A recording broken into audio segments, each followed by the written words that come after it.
El ahorrador de electricidad Estaminal es el único aparato en el mercado que reduce el consumo de electricidad tras haberse instalado en miles de hogares en Canarias. No deje que su factura de electricidad afecte su economía familiar. El ahorrador Estaminal le garantiza una reducción de un 10 hasta un 35% de su recibo de luz. Estaminal no necesita ninguna instalación especial, es autoinstalable y no consume electricidad. Diga basta al excesivo consumo de electricidad y llámenos al 928-481-249. Reduzca hasta un 35% de su factura de electricidad. Estaminal, su seguro de ahorro.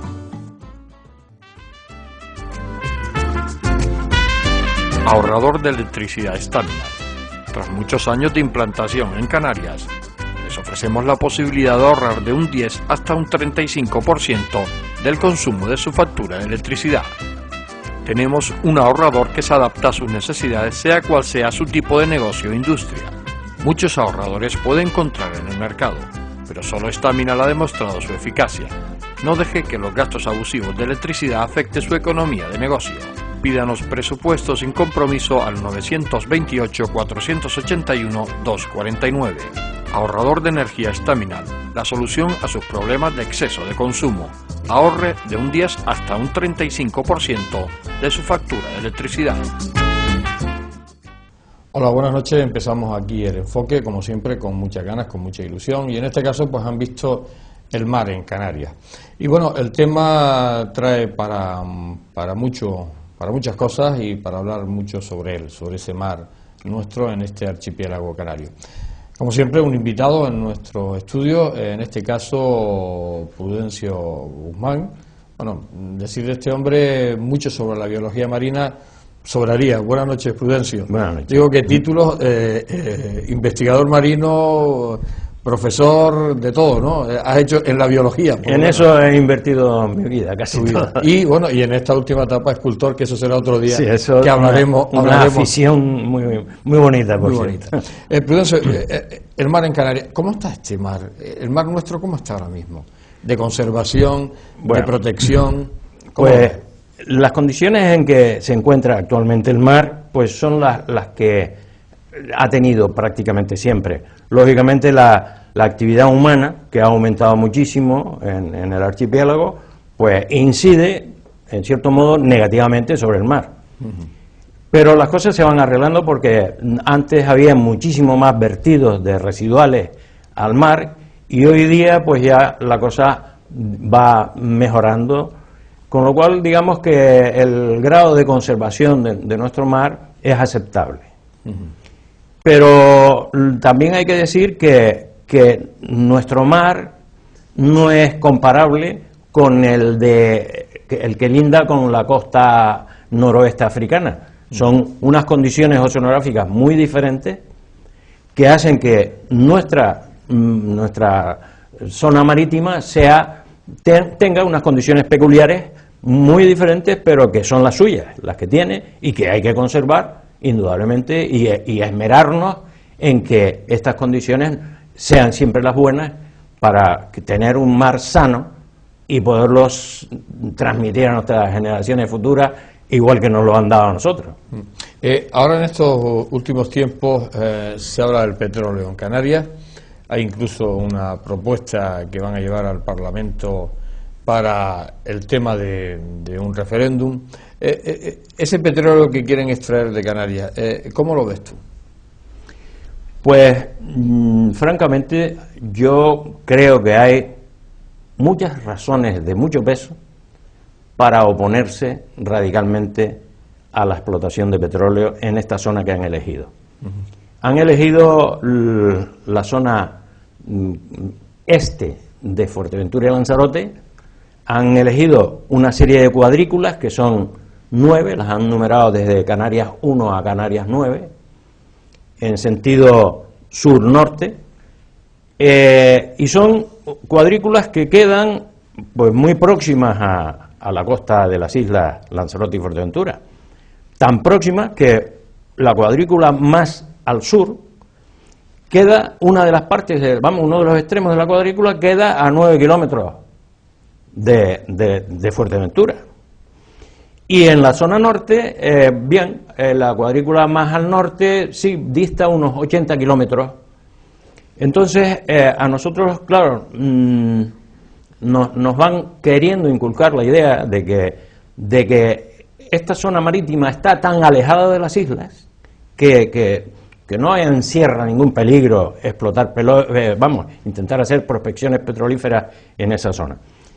Yo no opino igual, porque las prospecciones petrolíferas tienen un peligro y nos están queriendo decir, nos están diciendo que los peligros son muy remotos en la cuestión de la explotación petrolífera, y esto no es así.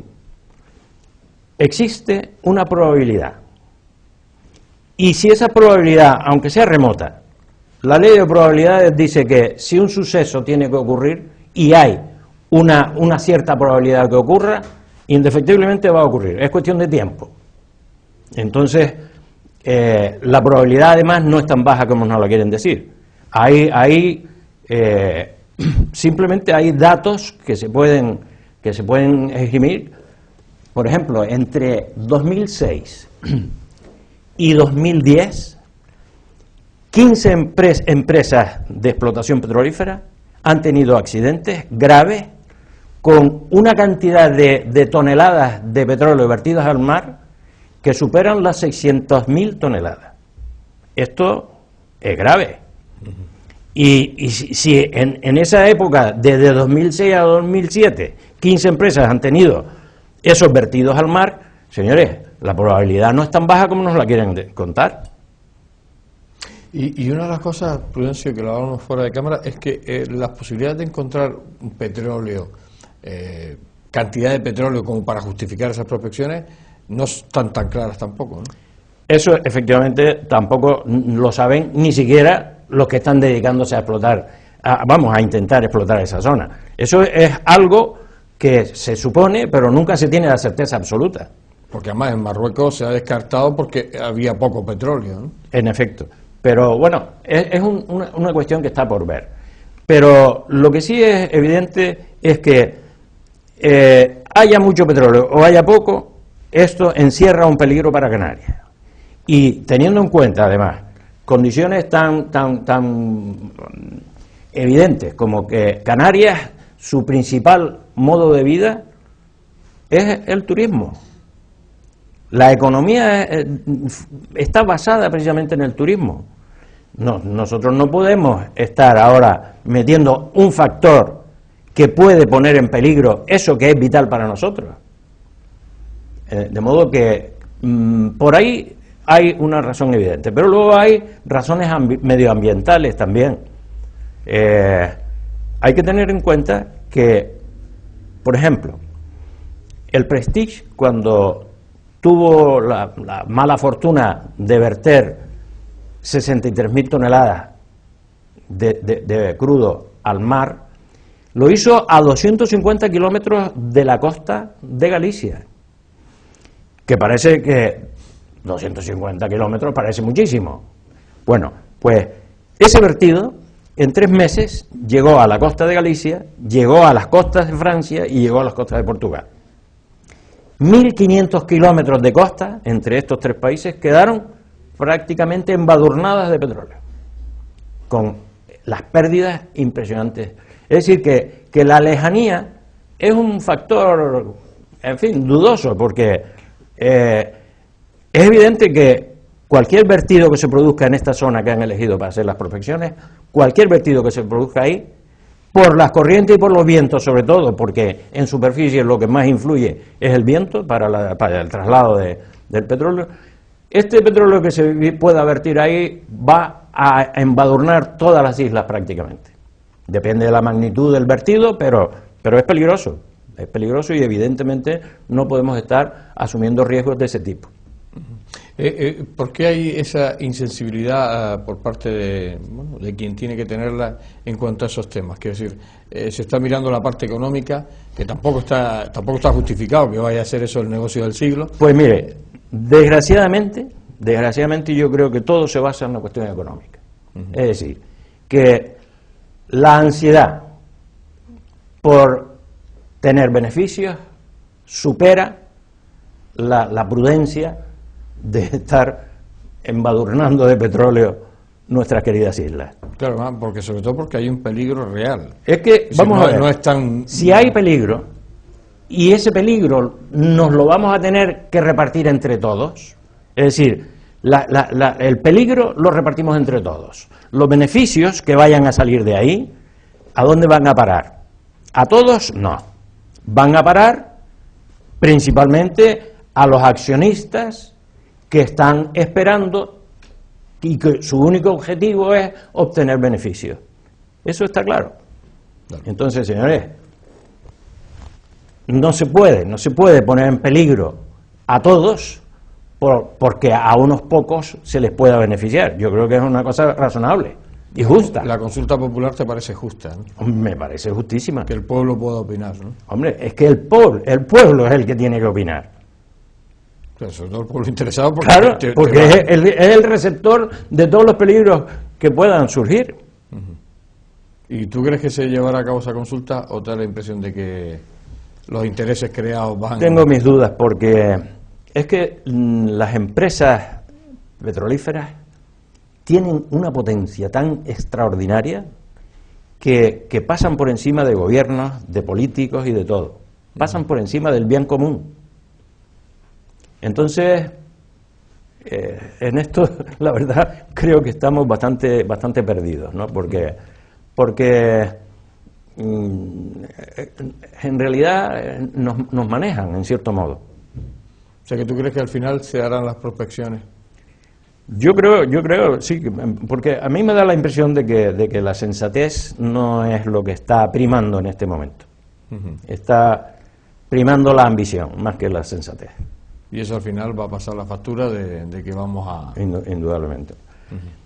Hay que tener en cuenta también que el medio marino, este medio marino, no es que nosotros digamos que es importante, nosotros sabemos cómo es porque lo hemos estudiado. Nuestro medio marino es extraordinariamente rico en especies, es de una biodiversidad enorme y tiene unas características sui generis que hay que cuidar. Y esto no solamente lo decimos nosotros, hay organismos internacionales que han puesto sus ojos en este tipo de ecosistemas y concretamente hay la Organización Marítima Internacional, que depende de las Naciones Unidas.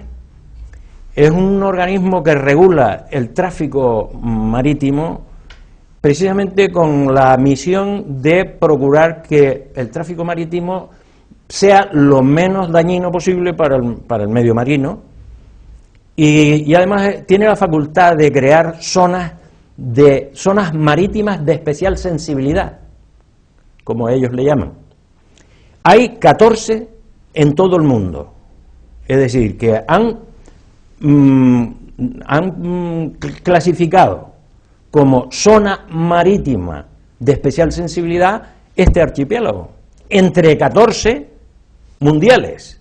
Quiere decir que alguna importancia tiene que tener. Bien, Pues esa zona marítima de especial sensibilidad coge todo el archipiélago, incluidas lógicamente Lanzarote y Fuerteventura, y llega hasta, se adentra en el mar, en la zona este de estas dos islas. Es decir, que coge precisamente el área donde parte de estas cuadrículas que han elegido para las prospecciones están situadas. ¿Y eso tiene algún poder vinculante estas zonas en cuanto a su protección o aquí los gobiernos pueden saltarse las claro, cosas? el gobierno hace caso omiso de esta declaración de zona especial, hace caso omiso porque le interesa más la explotación. Eso es lo que yo veo, claro. Pero a nivel de esta organización mundial, ¿puede hacer algo o en este caso no tiene nada? Si al gobierno español se le ocurre hacer lo que sea, pues lo hace y se acabó. La organización esta internacional no creo que tenga facultad para poder interferir en el asunto. Pero yo creo que lo lógico, lo congruente, es que si hay una zona de especial sensibilidad, se respete a toda costa.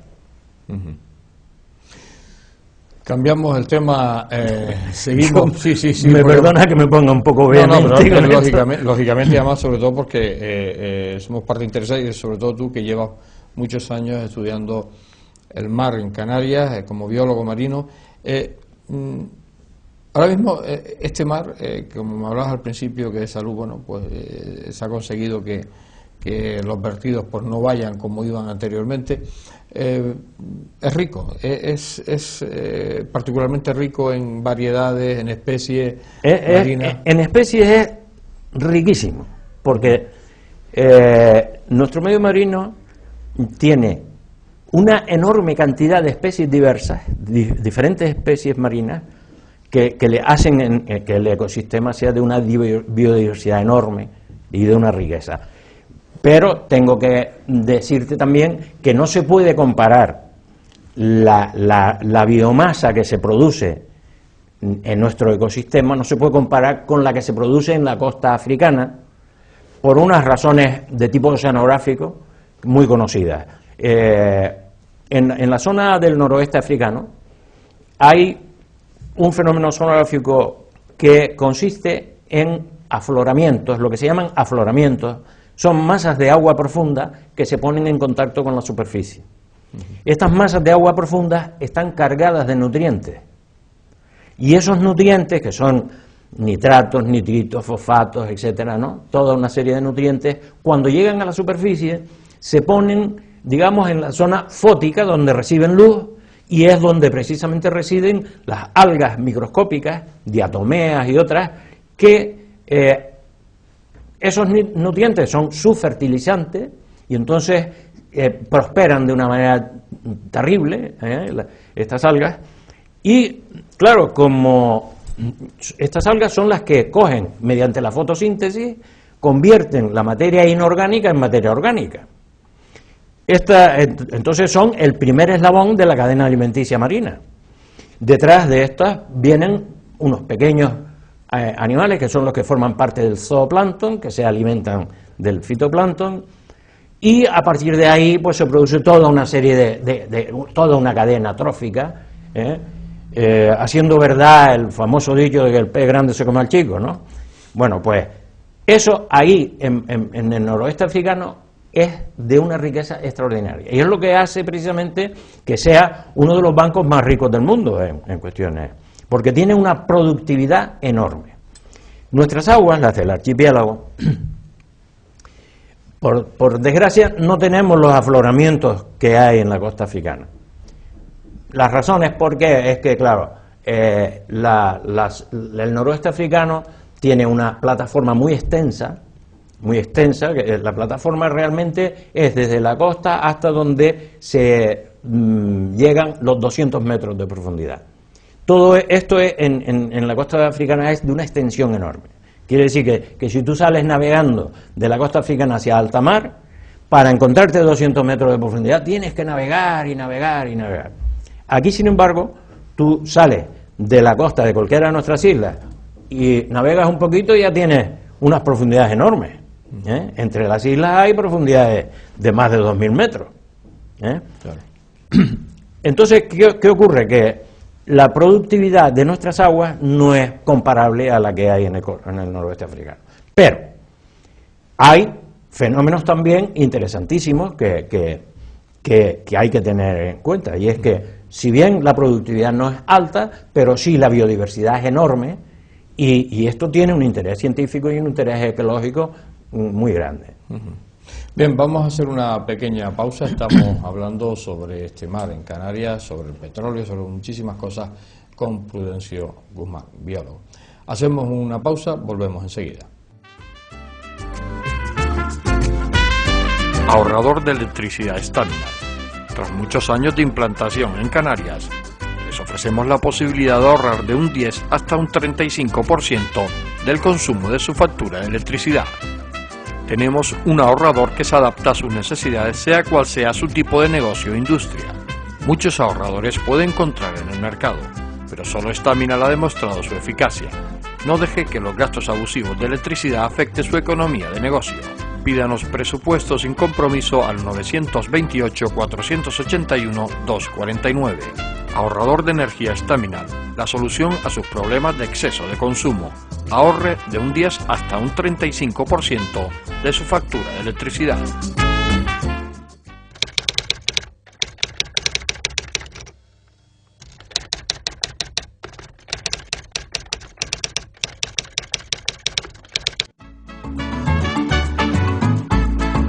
El ahorrador de electricidad Staminar es el único aparato en el mercado que reduce el consumo de electricidad tras haberse instalado en miles de hogares en Canarias. No deje que su factura de electricidad afecte su economía familiar. El ahorrador Staminar le garantiza una reducción de un 10 hasta un 35% de su recibo de luz.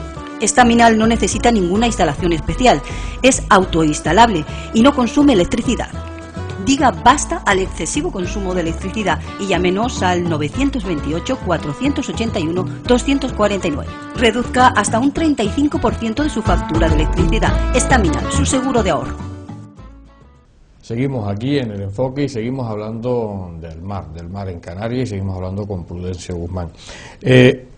Una de las cosas que se ha intentado en Canarias en los últimos tiempos es sacarle, tú hablabas de que a lo mejor no tenía esa productividad como el norte de África, pero se ha intentado sacar también rendimiento. Se han hecho, sobre todo el centro de investigación en Taliarte, creo que en Taliarte, sí.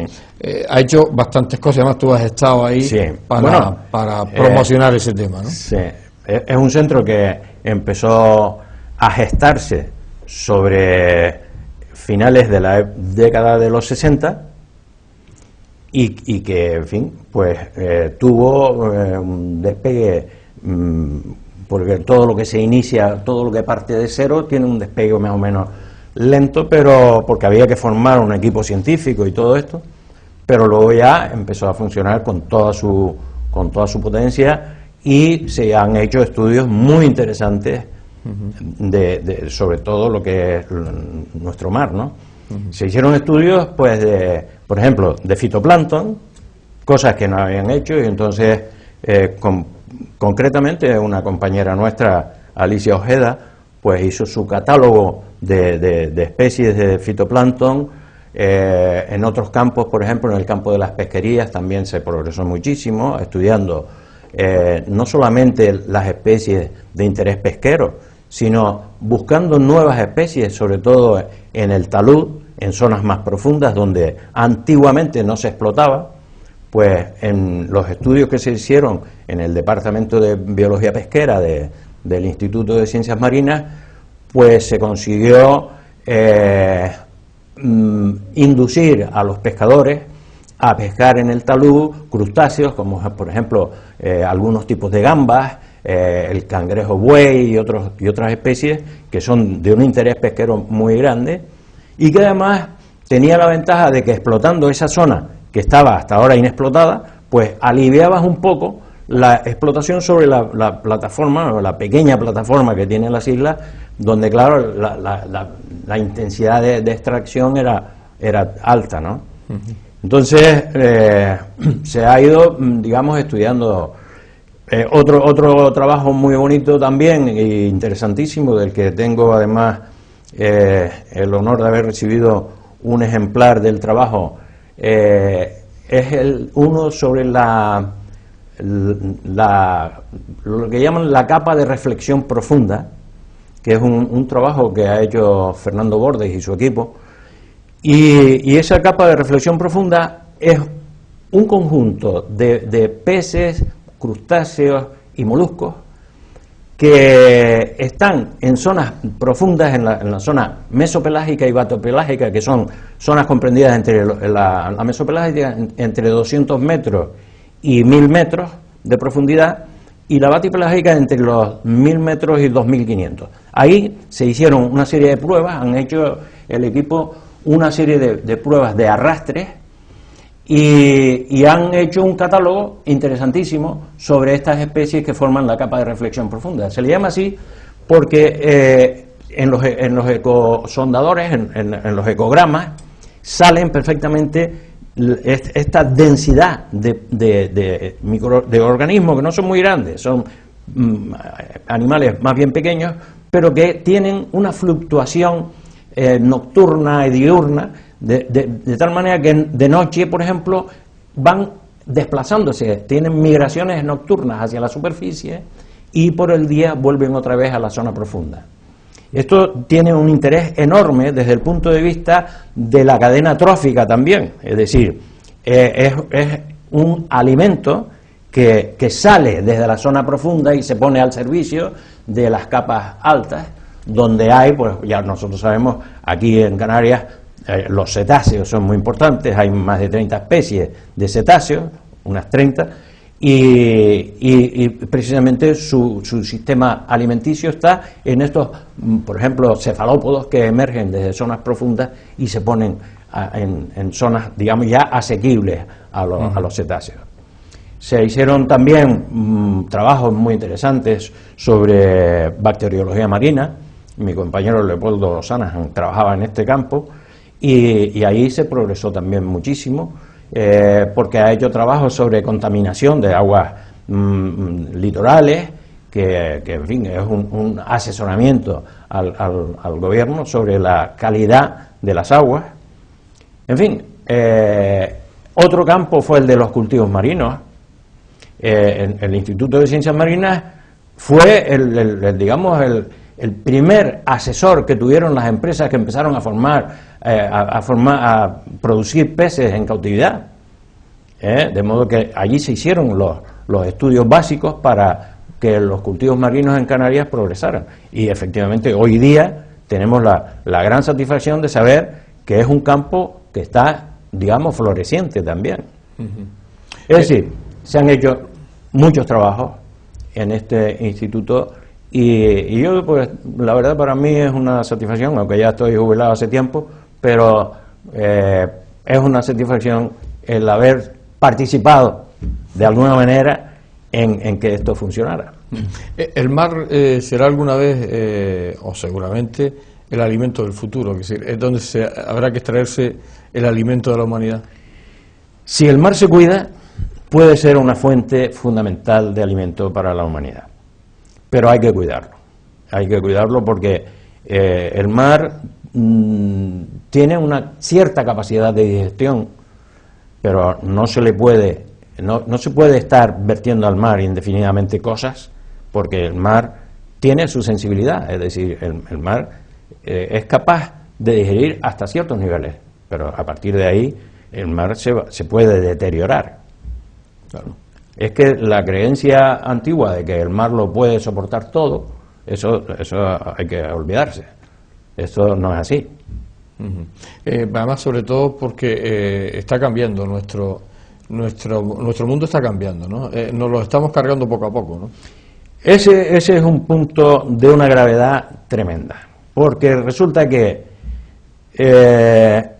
todos los combustibles fósiles que estamos ahora quemando, y que los estamos quemando desde hace poco más de siglo y medio, en realidad, al quemar esos combustibles fósiles estamos devolviendo a la atmósfera una cantidad de CO2 que fue precisamente el CO2 que las plantas que vivieron en la época del Carbonífero y el Pérmico, etcétera, esas plantas captaron este CO2, lo convirtieron en materia orgánica y quedó ahí fosilizado, y ahora nosotros venimos y lo quemamos.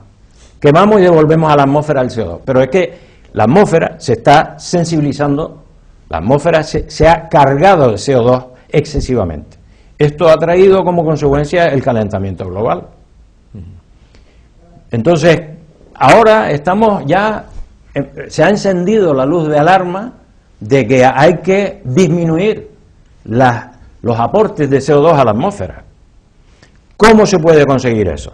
Pues simplemente hay que conseguir el sistema de producir energía sin quemar combustible.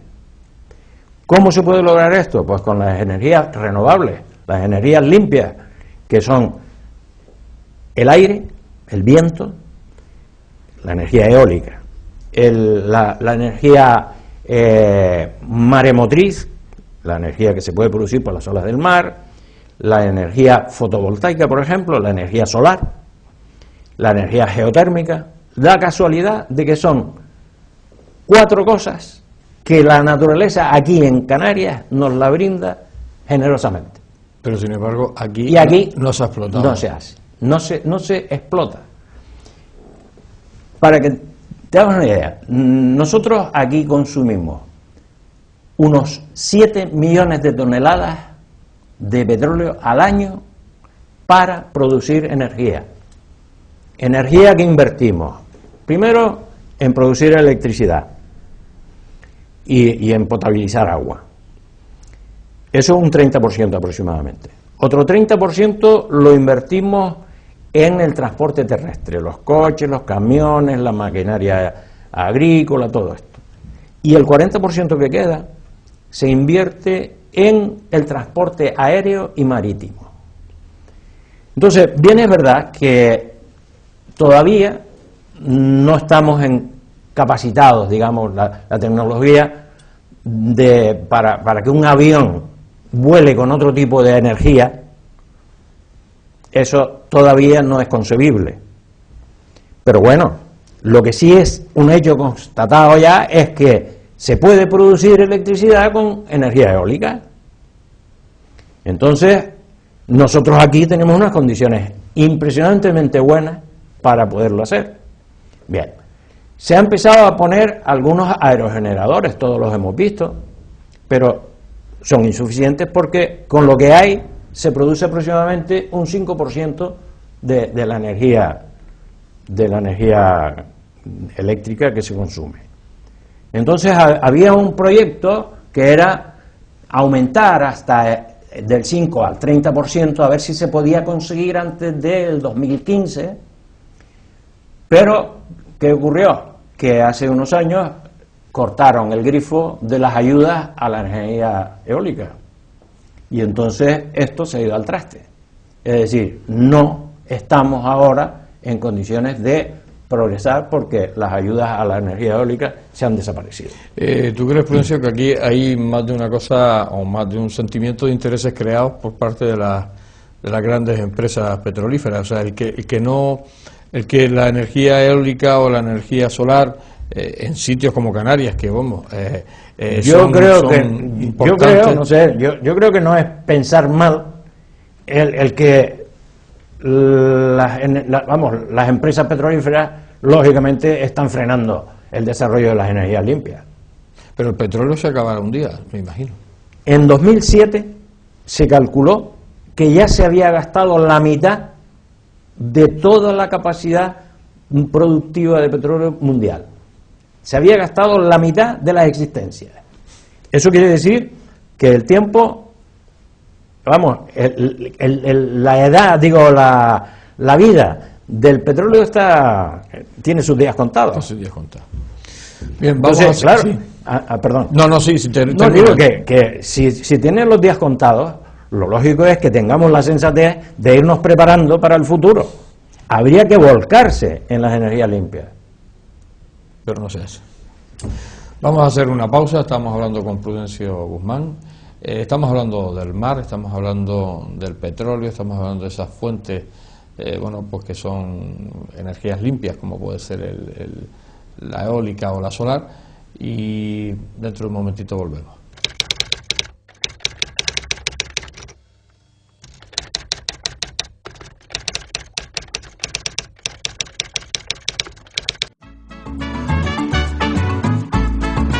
El ahorrador de electricidad Estaminal es el único aparato en el mercado que reduce el consumo de electricidad tras haberse instalado en miles de hogares en Canarias.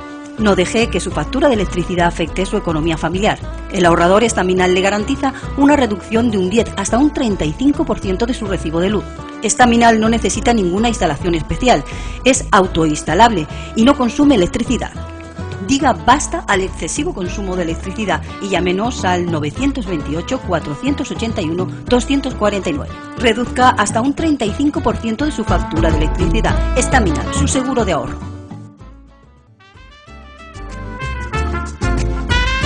Ahorrador de electricidad Estaminal. Tras muchos años de implantación en Canarias, les ofrecemos la posibilidad de ahorrar de un 10 hasta un 35% del consumo de su factura de electricidad. Tenemos un ahorrador que se adapta a sus necesidades, sea cual sea su tipo de negocio o industria. Muchos ahorradores puede encontrar en el mercado, pero solo Estaminal ha demostrado su eficacia. No deje que los gastos abusivos de electricidad afecten su economía de negocio. Pídanos presupuestos sin compromiso al 928-481-249. Ahorrador de energía Estaminal, la solución a sus problemas de exceso de consumo. Ahorre de un 10 hasta un 35% de su factura de electricidad. Llegamos al último tramo del enfoque. Estamos hablando del mar en Canarias. Estamos hablando, como siempre hemos recordado, con Prudencio Guzmán. ¿El futuro cómo se presenta en Canarias? Porque si vamos a tener esas prospecciones petrolíferas, no se está potenciando la energía eólica o la solar. Esto el mar también lo va a pagar, ¿no? Sí, bueno, yo creo que más que el mar lo vamos a pagar nosotros. Pero bueno.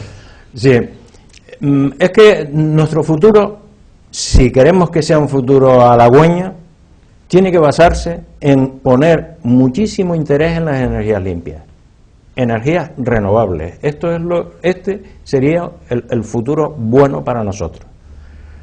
¿Por qué? Porque las energías renovables no solamente son gratis, en teoría, vamos, pero es que no contaminan.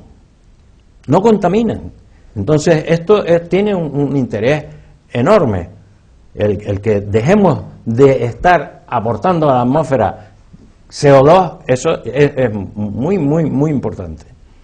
Entonces, teniendo nosotros la posibilidad de explotar esta riqueza natural que tenemos en viento, en sol, en un mar que puede producir muchísima energía, pues ahí es donde hay que volcarse.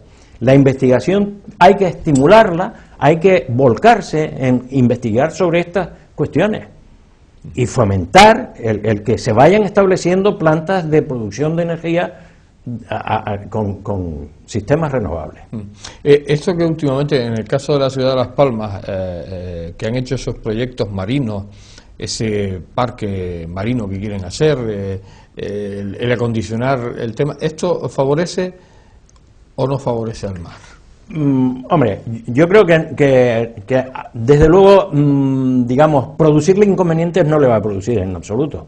A mí me parece que, digamos, volcar un poco la ciudad hacia el mar es interesante, y me parece interesantísimo hacer un acuario también.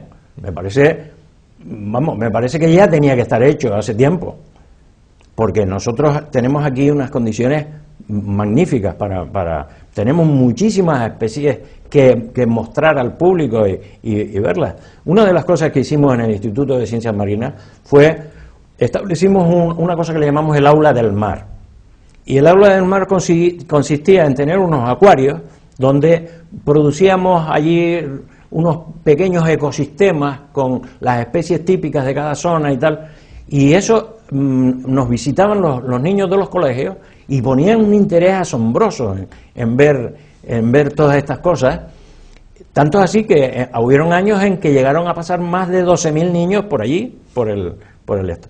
Esto siembra cultura y siembra también amor por la naturaleza. Estos niños se interesaban muchísimo por las especies marinas, que no las habían visto nunca. Y allí se les mostraban y se quedaban entusiasmados. Estos niños se quedan con esa semillita y eso...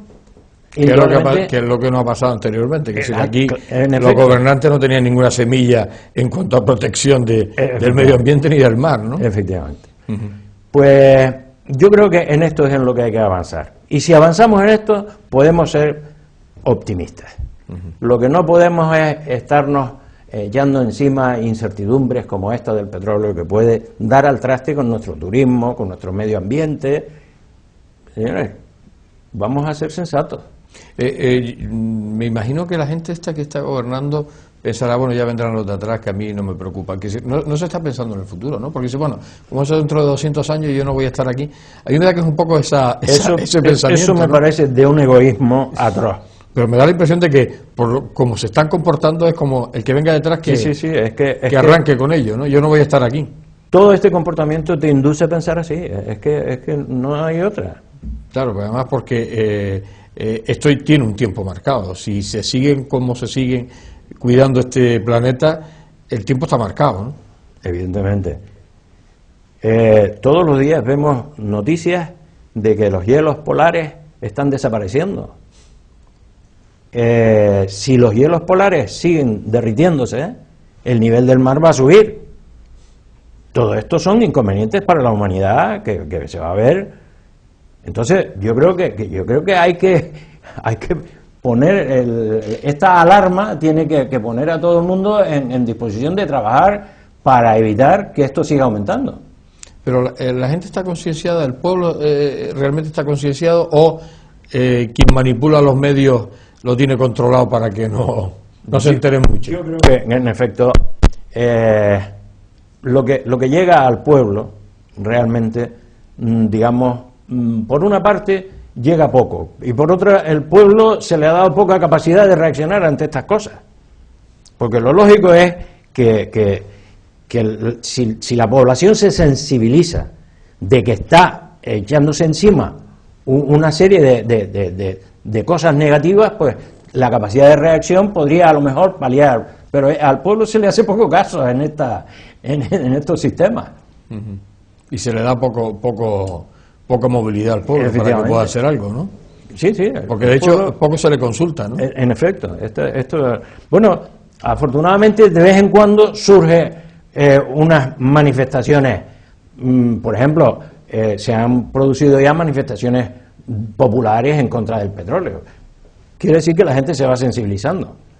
Pero esto a nivel mundial... ¿Y quien tiene que tener en cuenta, las toma en cuenta estas manifestaciones o sigue para adelante? Sigue adelante. Estas son cosas que, por lo menos las manifestaciones que han ocurrido aquí ahora, con este motivo aquí en Canarias, esas manifestaciones al gobierno no la han hecho rectificar. Siguen adelante.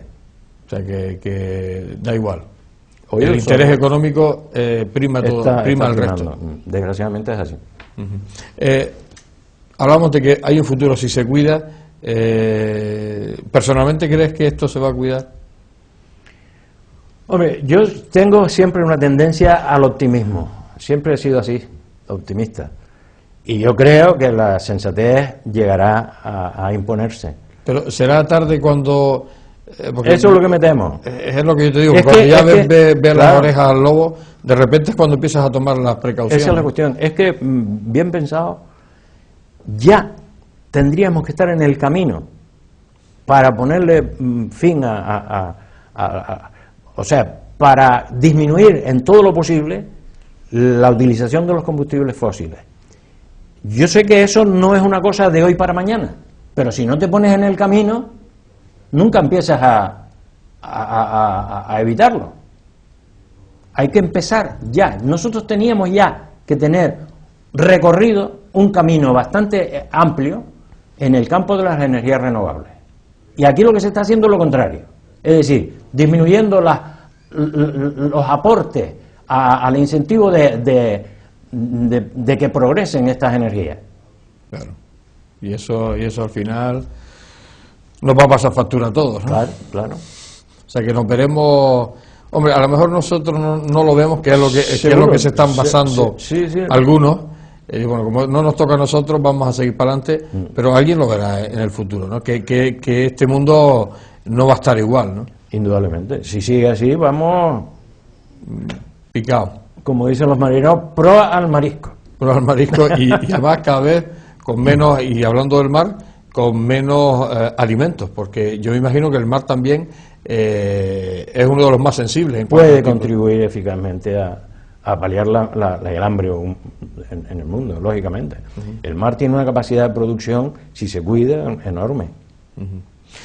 Se nos ha acabado el programa, Prudencio. Podríamos hablar muchísimo sobre el mar y además sobre todo con Prudencio Guzmán, que es un biólogo, lleva muchos años investigando, a pesar de que, como él dice, jubilado, pero sigue en el candelero, sigue estudiando, porque además el mundo marino nunca se termina y, como él me decía fuera del micrófono, siempre aparecen cosas nuevas, siempre hay investigaciones que hay que estar ahí en el tema.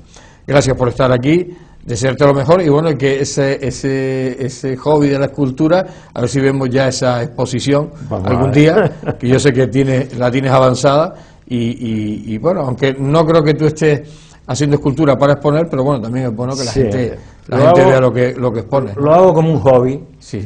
Y en fin, disfruto mucho haciéndolo, pero vamos a ver. Sí, hombre, siempre una ilusión de hacer una exposición hay, pero es que sabes lo que ocurre, cuando haces las cosas como hobby, no las haces, digamos, a plazo fijo. Claro. Y si pones un plazo para hacer una exposición ya te comprometes y tal, y no estamos para eso, ¿no? Para estas cosas. Pues gracias, Prudencio, gracias por estar aquí. Gracias a ti. Bien, pues se nos ha acabado el programa. Hoy hemos hablado del mar, del petróleo, hemos hablado de cosas muy importantes y sobre todo que la gente se conciencie y sobre todo los que están arriba, los que gobiernan, de que o cuidamos esto o nos vamos todos yo qué sé, a otro lado. Gracias por estar ahí, les espero la semana que viene aquí en El Enfoque. Hasta siempre.